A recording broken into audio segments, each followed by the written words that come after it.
Você com certeza já ouviu falar sobre zumbis e sabe como essas criaturas podem ser aterrorizantes. Você já assistiu filmes, já assistiu séries, mas uma coisa que você nunca viu foi a origem verdadeira sobre essa lenda, como ela surgiu no nosso imaginário. É verdade. Existe muita biologia associada à origem dos zumbis e a gente vai discutir um pouco hoje sobre como isso tudo aconteceu. Eu sou o professor Rafael Marques e estou aqui para te contar um pouco sobre essa história.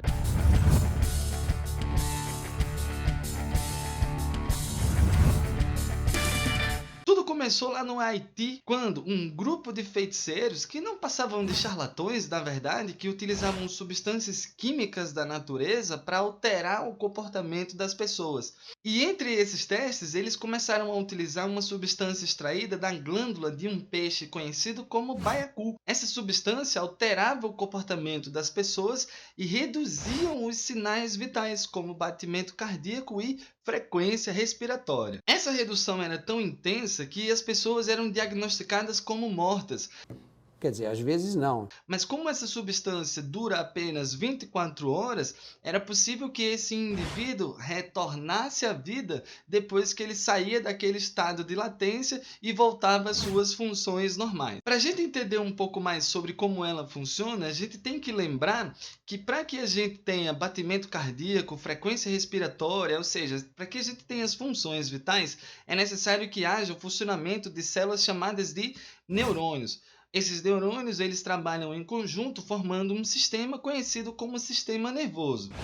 A tetrodotoxina, que é a substância extraída do baiacu, bloqueia o funcionamento dos neurônios por bloquear o funcionamento de canais proteicos na membrana dessas células, conhecidos como canais de sódio. O bloqueio dos canais de sódio impede que esse neurônio trabalhe e impede que ele emita impulsos elétricos.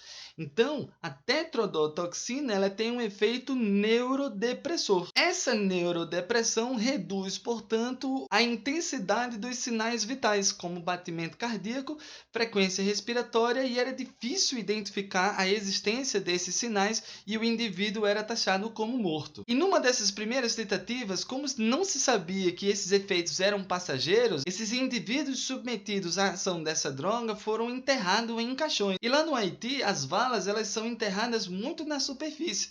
E aí o que aconteceu? O efeito da droga encerrou, aquele indivíduo voltou a ter batimento cardíaco, consciência e frequência respiratória, e o instinto de escapar do caixão fez com que ele conseguisse se livrar daquela prisão e retorna à superfície, cheio de escoriações, cheio de barro e o mais incrível, ele volta com uma série de lesões cerebrais provocadas pela baixa oxigenação durante todo esse período do efeito da droga. As lesões cerebrais causaram a perda de motricidade, o indivíduo não conseguia andar como antes, ele não conseguia falar como antes e ele não reconhecia os seus parentes.